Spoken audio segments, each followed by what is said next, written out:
It's not so easy finding overland routes in Texas, but just north of Fredericksburg, there are a great deal of interconnected county and public access ranch roads that provide for a fun little trip. For a quick weekend run, some friends and I set out for the northeast starting point of what is called the Texas Hill Country Tour. Our plan here on this weekend was to start the leg at the northeast corner, then jump over to the sister route named Rivers and Ribeyes, before stopping for the day along the Llano River and camping for the night. The next day, we will jump back in the Jeeps, get back onto another segment of the Hill Country Tour, which will land us all the way down in Fredericksburg, Texas. We all met up at the staging area for the start of the route. It was here that we also happened upon a sizable group from a local Toyota club that gave us some brief overviews of what to expect on the route and also warned of potential escalations in the stormy weather. Luckily, nothing too bad ever got to us while on the drive. After discussing the route and chatting with the Toyota club, we let them go on ahead of us. In order to let them get some additional space, we took the opportunity to just take some cool photos of our Jeeps, and then we got on the way ourselves. We never ran into the group again, and aside from this staging area and then the campsite, we rarely, if ever, saw another vehicle on the whole trip, making for a pretty peaceful drive.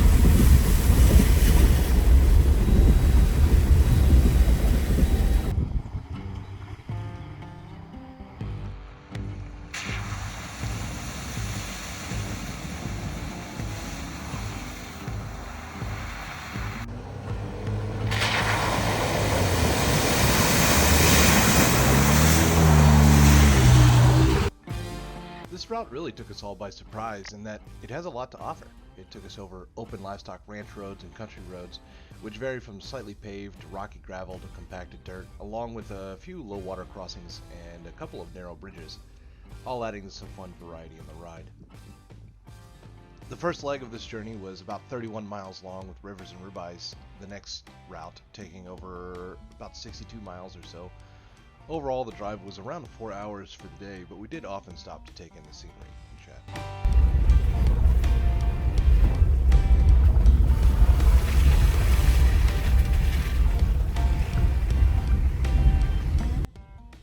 We never knew exactly what we would find around the next turn, such as this narrow bridge. There wasn't much water in the river this time, but it still was a sight to see how the river has shaped the granite bedrock over time. I'd like to come back and see this area again after a rainy season just to see what it could be like.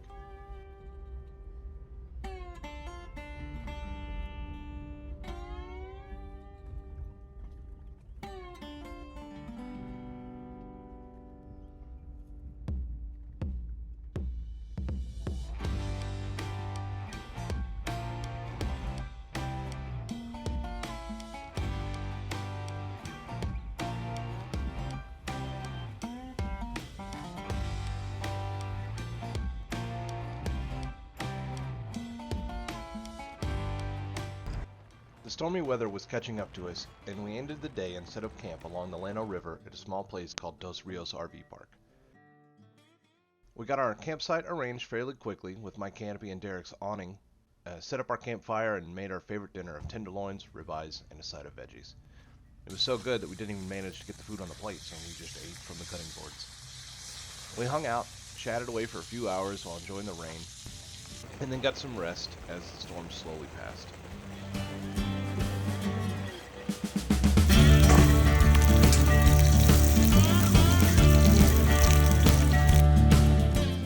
The next morning, we awoke to much clearer weather for the day ahead, without a cloud in sight. We got up, made coffee and breakfast burritos, and packed everything up. We briefly stopped by the Llano River, which was just over the hill from where we camped out, and we enjoyed the view before heading off to the next leg of the trip, which would take us 70 plus miles into Fredericksburg.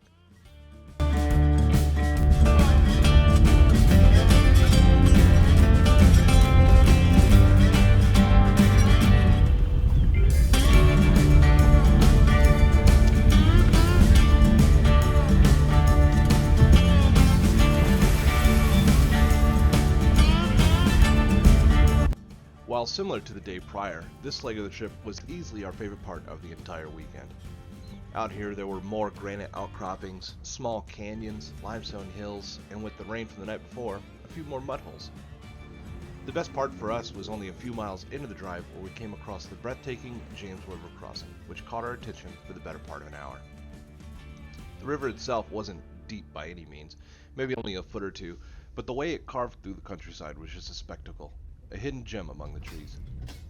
All of the land around this point in the river would make for excellent camping, but for now it's all privately owned and well maintained.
Continued on, weaving through tall, rugged hills, structures of limestone and granite, water-carved canyons, and along some dusty straightaways.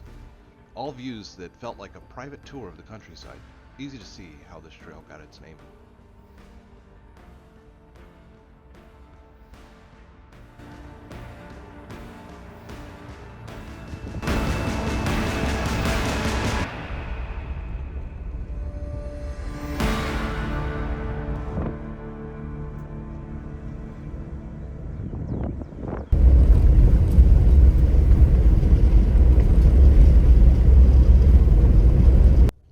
Overall, I would rate this route as a 2 as far as difficulty is concerned. It's pretty easy, but I wouldn't recommend going out here in a family sedan.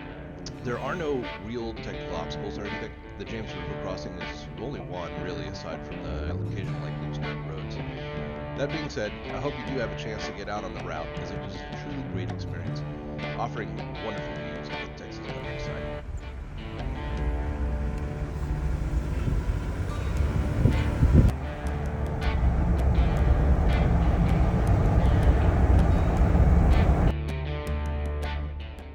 It's just about here, where we could tell that we were almost to town. Once arrived in Fredericksburg, we parked and had some lunch at a burger shop near the Pacific War Museum. The town itself has a lot to offer, and all sorts of fun events to attend to as well throughout the year. If you wanted to time something out for a fun trip, along with many of the various routes around here, I would also recommend doing so in early October in order to line up with the Oktoberfest German Festival. That's kind of a favorite of ours.